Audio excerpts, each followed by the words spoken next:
Hi, I'm National Master Phil Crocker and welcome to the first of a series of videos looking at the Alekhine's defence. In the last series of videos we looked at play for Blitz, and this Alekhine's defence is an example of an opening that could work very well in a Blitz repertoire. I've played it for a number of years. I've also played it at Classical and done reasonably well there, but I think it's especially well suited to Blitz. As we'll see as we go through it, it's quite an aggressive opening. It's right from the get-go, it puts the opponent under pressure, poses some unusual problems. So let's dive in. And I've branded the series, the Alekhines, in 6 diagrams. These are the 6 diagrams. So if we work from top left across the top row, and then bottom left across the second row, those are the diagrams we'll cover in order. First diagram, white opens with the king's pawn and we bring our knight out and we attack the pawn. We don't do like a symmetrical king's pawn. We don't just block the white's king's pawn, we just attack it. We don't ignore it like in the modern or the Perch defence or the Sicilian. We go right there and we attack it.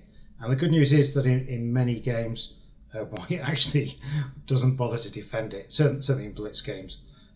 I'll show you some statistics on that in a second.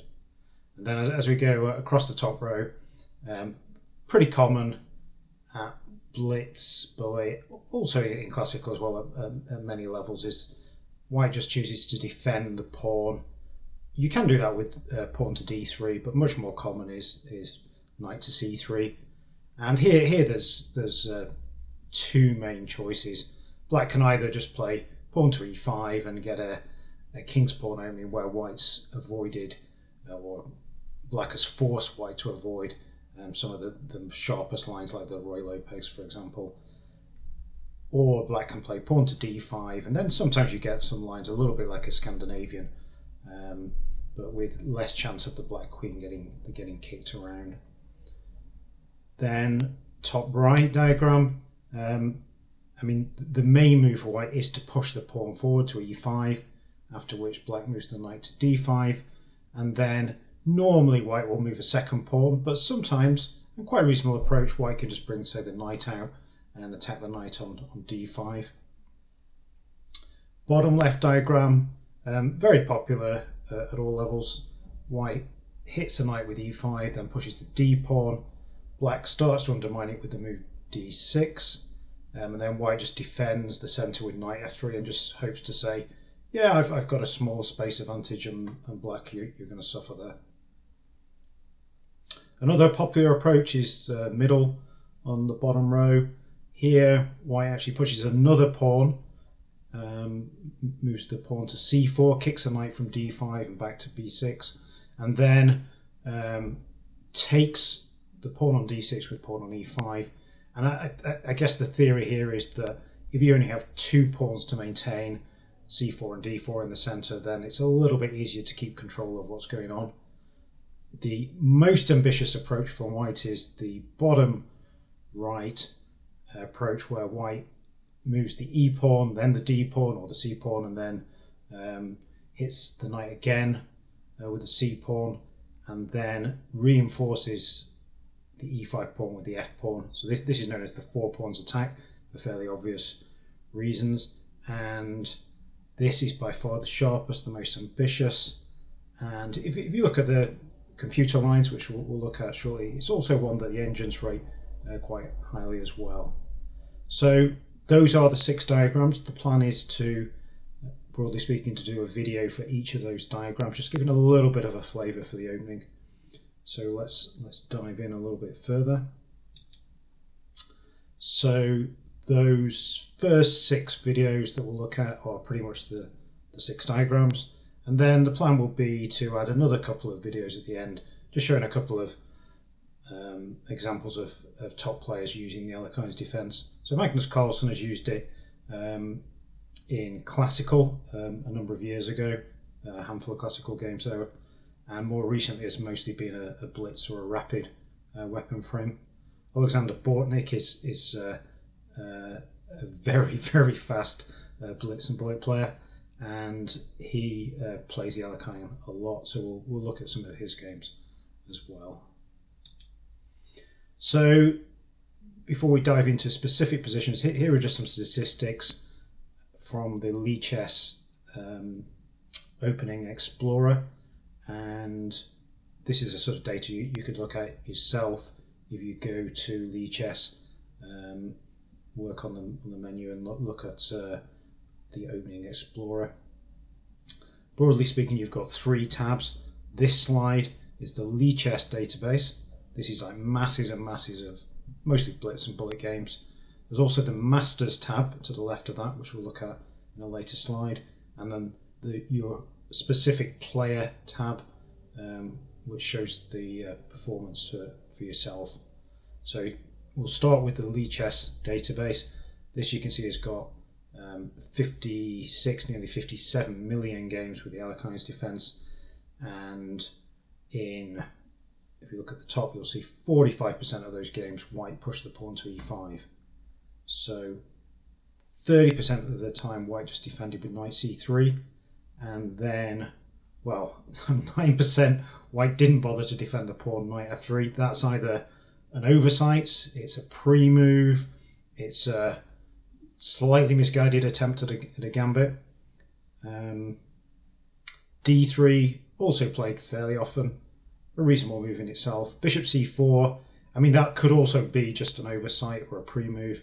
I mean, it could be that players have seen some kind of tactics on f7 and have chosen to do this, but it's a little bit of a sketchy gambit idea. And then a bunch of other sort of fairly random moves making up the rest of the 57 million games. You'll see overall, look at the very bottom, 48% wins for white, 48% wins for black, and just a sliver of draws in the middle. And with the pawn to e5, white scores an extra 2%, wins, also with the knight c3, but then you get all this kind of random garbage where black scores quite a bit better, like knight f3 for example. So the performance is decent against all white second move responses. If we move on, this is actually what I faced. It's somewhat similar to the overall Lichess database. This is, I think, almost entirely blitz, and you can see e5 I've faced 46% at the time, knight c3 37%, and then various other random moves just a handful of times. And then finally the Masters database. This is much more based on classical games and high rated players, and here we see a difference in that e5 is by far the most common move at master level, 84% of the games, and it scores pretty well for white in these mostly classical games, 38% wins versus 25% wins. The other moves though don't score as well as e5 at classical, so knight c3 is pretty much even performance, d3 and so on, and then the other kind of random moves that you face at blitz and bullets don't really occur at master level so often. So just some background information there. For the remainder of this video, we'll just have a quick look at the handful of moves where white doesn't even bother to defend the pawn. We won't look in too much detail because you can pretty much improvise this yourself. So for this though, I will show you the Lichess study which I've set up, and this covers not just this video but also the future plan videos. And if you go to Lichess, and then what I was talking about is under Learn, and you go to Study, and then if you go to All Studies, I mean I could go to My Public Studies because I wrote it, but if I go to All Studies and I type in Alekhine, then there's a few studies people have done, but you'll notice there's one called Alekhine Defense in 6 diagrams. If you click on that, it should be publicly accessible, and you'll see, if I scroll down a bit, there are, I think it's 14 chapters. There are a chapter basically for each diagram. First 6 there, and then I've run engine games to match each of those chapters, each of those diagrams. And the engine games are based on Stockfish 16 against Dragon. Dragon's a very, very strong engine, but it's not quite as strong as Stockfish. What I've done is I've used some techniques which I learned from Matthew Sandler's Silicon Road to Chess Improvement, his book. Definitely recommend that if you're interested in this line of inquiry. I've run games between those two at what you might call rapid time limits, 15 minutes and a few seconds per move. So let's dive in by way of example. So white doesn't defend the pawn is the first category, and here we have e4, we attack the pawn. Oh, sorry, we've gone all the way to the end there. e4, knight f6, we attack the pawn, and well, the main move I put here is bishop c4, not an especially good move, but probably better than knight f3, which has occurred quite a lot, and you can just take that pawn. It's a central pawn. I mean, white might get a small amount of compensation, but it's very, very small. Let's say white plays pawn to d4. Then you've probably got two main approaches here. I think you can play pawn to g6. I think that's the engine preference, or pawn to d5 just to reinforce the knight, or some combination of both of those two moves would be pretty good. I mean, one advantage of playing g6 is you've got a plan to develop your bishop, and then you just, if you play d5 straight away, then I guess in some sense white has possibilities maybe of using the e5 square, but it's not really a big deal. Similarly, if white plays d4, perhaps not anticipating that we were going to attack the e4 pawn, you can just take that, and that's very similar again, might even transpose. So the slightly more reasonable move is bishop to c4, and here we should also take on e4. It's possible if you're a little bit concerned about taking on e4 and the bishop sacrifice on f7, you could play b5, a very reasonable approach. Once you've deflected that bishop to b5, then it's much safer to take the pawn on e4. And if white doesn't take the pawn on b5, in any event, you've got potential square on b7 for your bishop. So that is reasonable, but much more decisive is to take the pawn on e4, and then, I mean, either white just accepts that he's a pawn down, or goes for these kind of tactics, check, check again, and then you can just hide the king away. White can get the piece back, but you can play in this way, chase the queen around, get a couple of pawns in the centre, and I mean, I should put the arrows for the sort of moves you could consider to develop further. Put your bishop on d6, maybe a pawn on c5 to try and control d4 square, knight to c6, and I mean, black's just got quicker, easier development. Sure, the king's been kicked around a bit. You might take a little bit of work to get the h8 rook active, but if you look at the white pieces, then basically there's only the queen that's been activated, and that's just getting kicked around. So black's clearly for preference here. So that's a quick look at the openings that don't involve pushing the e-pawn or defending them. Let's just have a look at the engine games just to illustrate how they work. So engine games, I mean, I did two things here. One, I just gave them the starting position and said play a match, and when they played a match, they both Dragon and Stockfish played the 4 pawns attack. We'll look at this in more detail later, but they had quite a bit of agreement on the best engine line. So the deviation between how they played only occurred around about move 18, and here one player played Queen d8 and the other played Rook d8. I mean, if you switch the engine on, but it will say that white's a little bit better here.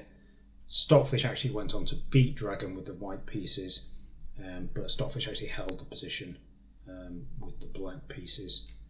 The other segment of these engine games is I did plug in the knight f3 move, and unsurprisingly the engines take that pawn, and then there are the two games they played. Occasionally I've put little notes myself that d5 is interesting, and then this is the sort of line that they played. You can play through this. Interestingly, Stockfish won with the extra pawn, but Stockfish did manage to hold a draw with the white pieces in the reverse game.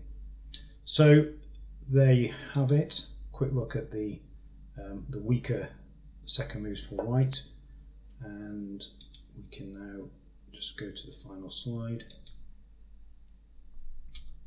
If you've got any comments, queries, please post them. If you like the videos, give it a like, or even subscribe to the channel. And if you really like the videos, then you might consider buying my book, Better Chess Faster, which you can find on Amazon. And I mean, there are a couple of games on the Alekhines, but it's not primarily about the Alekhines. It looks at blitz and classical and how you use your time in a game. And the Alekhines is just an example of what would make sense within the framework which the book looks at. So thanks for watching, and I'll be back soon with the next videos on the other diagrams. Bye bye.